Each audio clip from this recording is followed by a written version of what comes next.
Strangers are inside. I checked the cameras. It was my brother's family celebrating.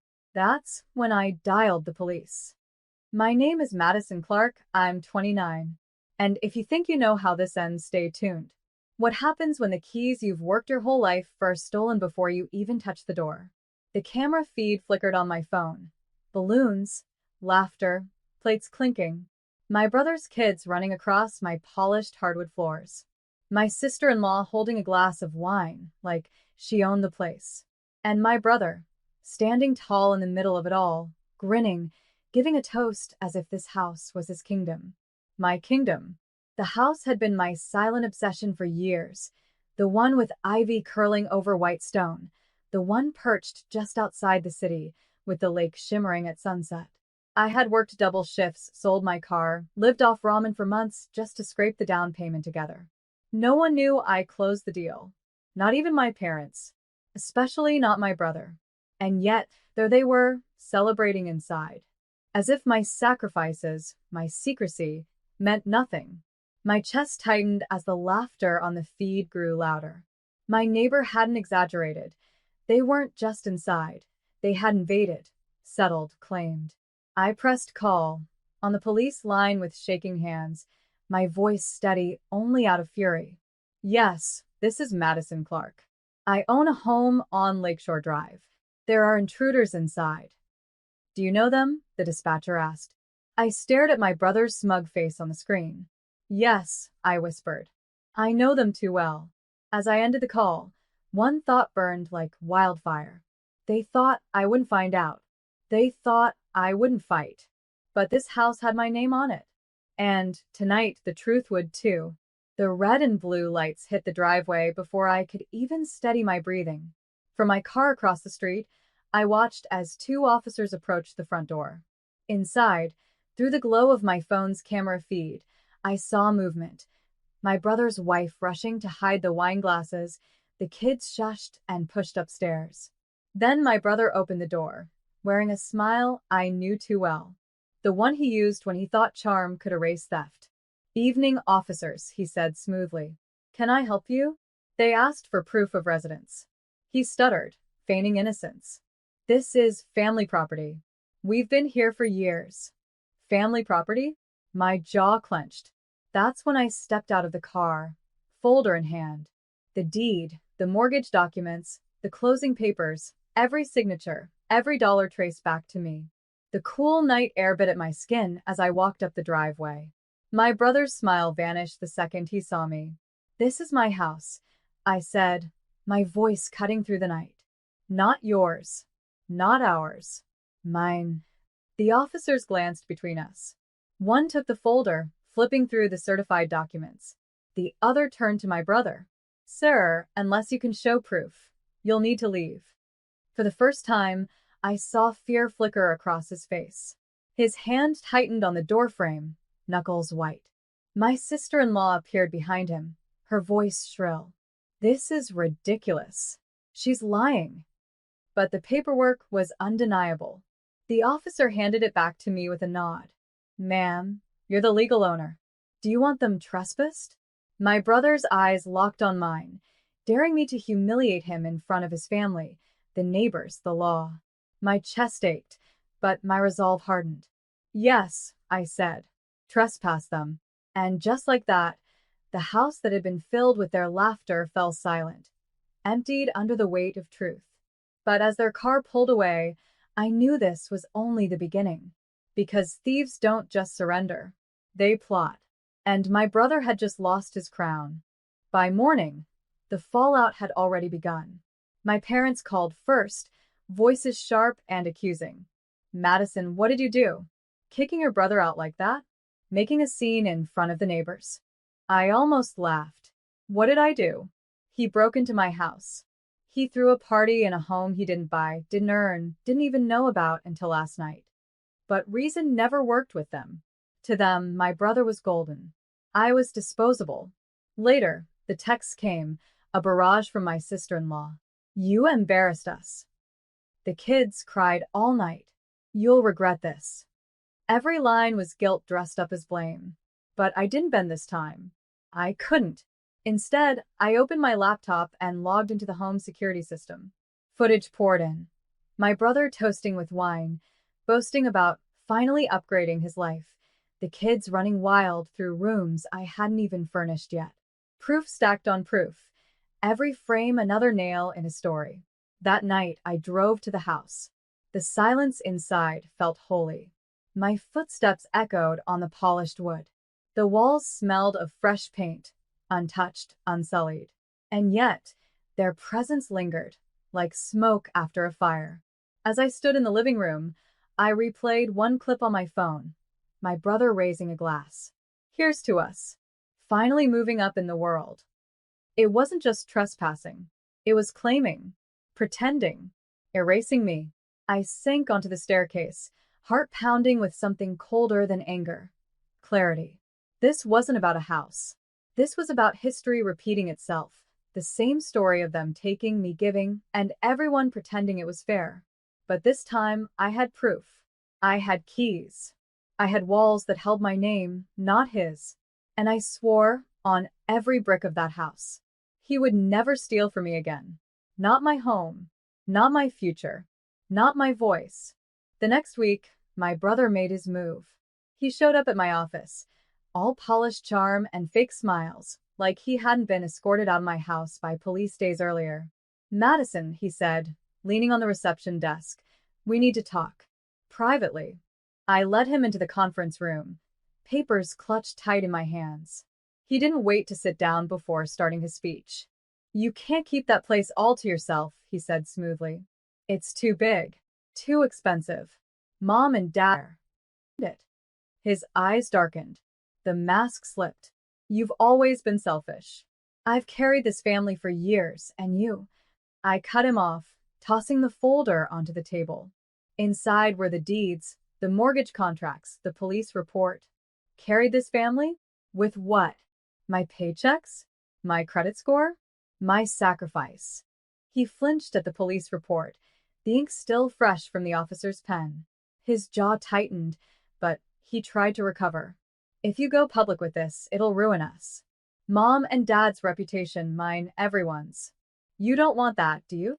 For once, I didn't hesitate. I want the truth. And if the truth ruins you, that's on you, not me. He leaned closer, lowering his voice. "Think carefully, Madison. Families don't survive wars like this." I met his gaze without blinking. "Then maybe ours isn't meant to survive." Silence stretched between us, heavy and sharp. He gathered the papers, shoved them back across the table, and stormed out, slamming the door so hard the glass rattled. I sat there, chest heaving, realization sinking deeper than ever. This wasn't just about a house. This was about rewriting the roles they had forced on me since childhood. And for the first time, I was no longer the background character in my own story. I was the author. And my pen had just drawn the first real line. The whispers spread faster than wildfire. By Friday, my aunt called, her voice sharp with judgment. "Madison, how could you drag your own brother into police business? He told us you bought that house with his money. He says you're hiding it to cheat the family." I closed my eyes, pressing my fingers against my temples. Lies, spun so easily from his lips, swallowed whole by relatives desperate to keep him golden. "That house," I said evenly, "was bought with my savings, my overtime, my years of sacrifice." He didn't give a single dollar, and I can prove it. But proof never mattered to them. They wanted a story that kept him shining and me in shadow. That night, I opened the binder again. Inside, I added fresh evidence, screenshots of the mortgage drafts, wire transfers from my account, even the congratulatory email from my loan officer. Every page was another weapon, silent but sharp. I wasn't gathering these for family anymore. I was gathering them for the law. 2 days later, I filed for a restraining order. The officer at the desk raised his brows as he read my statement. "Your brother threw a party in your home before you even moved in?" "Yes," I said, steady. "And he's spreading lies to cover it up. I need this documented." Walking out of the precinct, the sunlight felt different. Not warmer, not softer, but stronger. like it was cutting through the haze of years where my family's voices drowned out my own. That evening, my phone buzzed again. This time, a text from my brother. "If you don't drop this, you'll regret it." I stared at the screen, pulse calm. He thought threats would scare me. He thought fear would pull me back into silence. But fear was no longer my language. The truth was. And soon, his lies would collapse under the weight of it. Because this wasn't just a home. It was a line drawn in stone between the life he tried to steal and the life I was finally claiming as mine. The restraining order changed everything.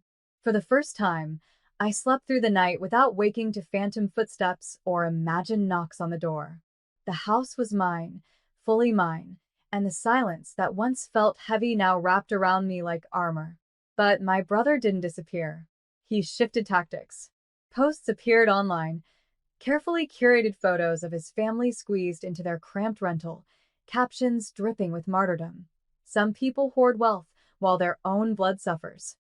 His friends, our cousins, even distant relatives line my supposed greed. I saved every screenshot. Lies were fragile, but evidence was eternal. At work, I pushed forward, longer hours, promotions on the horizon. Every dollar I earned reminded me that this house wasn't luck, it was labor. Meanwhile, texts trickled in from people who once doubted me. Quiet apologies, hesitant questions. Doubt had begun to eat at his story. One evening, as the sun dipped behind the lake, I stood on my back porch, watching ripples glitter across the water. My neighbor strolled over, hands in his pockets. "You did the right thing," he said simply. "Most people would have folded under family pressure. But you drew a line." His words lingered long after he left. A line. Yes, that's what this house was. Not just walls and roof, but a declaration. I would no longer be erased, diminished, or stolen from. Later that night, another message buzzed in. This time from my father. "Your brother is hurting." Kay set the phone down, heart steady. Peace built on theft isn't peace. It's surrender. I looked around at the home I had carved out of sweat and sacrifice, and I knew. They could call me greedy. They could call me cold. They could call me anything they wanted. But they could never again call my brother the owner of what was mine. The deed had my name. And so did the future. The showdown came sooner than I expected. A knock rattled the front door one Saturday afternoon. Through the peephole, I saw them all, my parents, my brother, his wife. A united front, rehearsed faces, like they were walking into a boardroom negotiation. I opened the door, but didn't step aside. "What do you want?" Mom's voice was syrupy. "Madison, sweetheart, let's not make this ugly. We just want what's fair." Fair. The word twisted like a knife. Dad cleared his head. "Your brother's kids need space. You don't even have a family yet. It's selfish for you to keep it." My brother crossed his arms, smug. "Sign half over, and we'll drop everything. No lawyers. No drama." I laughed. Cold. Sharp. "You think this is a negotiation? You broke in. You lied. You smeared my name to anyone who'd listen. And now you show up here. If you don't, no one will stand by you. You'll be alone." I stepped forward, holding the doorframe like a shield. Then alone is exactly what I'll be. Because I'd rather live in truth by myself than drown in your lies surrounded by family. I pulled out my phone, already recording. Their faces shifted, realizing their ambush was being documented. My brother's smile cracked first, then Mom's mask slipped into panic. "This will go to the court," I said flatly. "Every word, every demand, every threat." For a moment, no one spoke. The power shifted. The house wasn't their stage anymore. It was mine. Finally, Dad muttered, "Come on," and turned away. One by one, they followed, retreating down the driveway like shadows at sunrise. I closed the door, locked it, and leaned against the wood. My hands were trembling, but not from fear. From freedom. They had tried to storm my walls again, and I had sent them away with nothing but their own reflection. The house was quiet again, but this time, the silence didn't feel heavy. It felt earned. I walked through each room slowly, touching the walls, the door frames, the polished counters. Every surface whispered the same truth. I built this. I earned this. This belongs to me. The court papers arrived a week later. The restraining order was extended, and the footage I had recorded sealed their fate. Their ambush was documented, their threats undeniable. The judge's words were sharp. This property is solely and lawfully Madison Clark's. No loopholes. No family sharing. Just clarity. I sat on the porch that evening, watching the lake catch fire with the sunset. My phone buzzed. A new message from Dad. It was only 4 words. We won't bother you. For once, I believed him. But the victory wasn't about forcing their silence. It was about finding my own. I lit a candle in the living room, placed it on the mantel, and let its glow dance across the walls. For years, I had been the daughter who gave, the sister who yielded, the one who bent until I nearly broke. Not anymore. This house wasn't just a dream home. It was my declaration, a line in stone that no one could cross again. The neighbors still wave when I pull into the driveway. Some whisper about the scandal. Others admire the courage. None of it matters. What matters is the key that rests heavy and certain in my palm, proof that no one, not even family, can steal what I fought to claim. I turned off the camera feed that night, not because I feared intruders, but because I finally felt safe. They had tried to turn my sanctuary into their playground, but I had written them out of my story. And in the stillness of my home, I finally felt what they could never give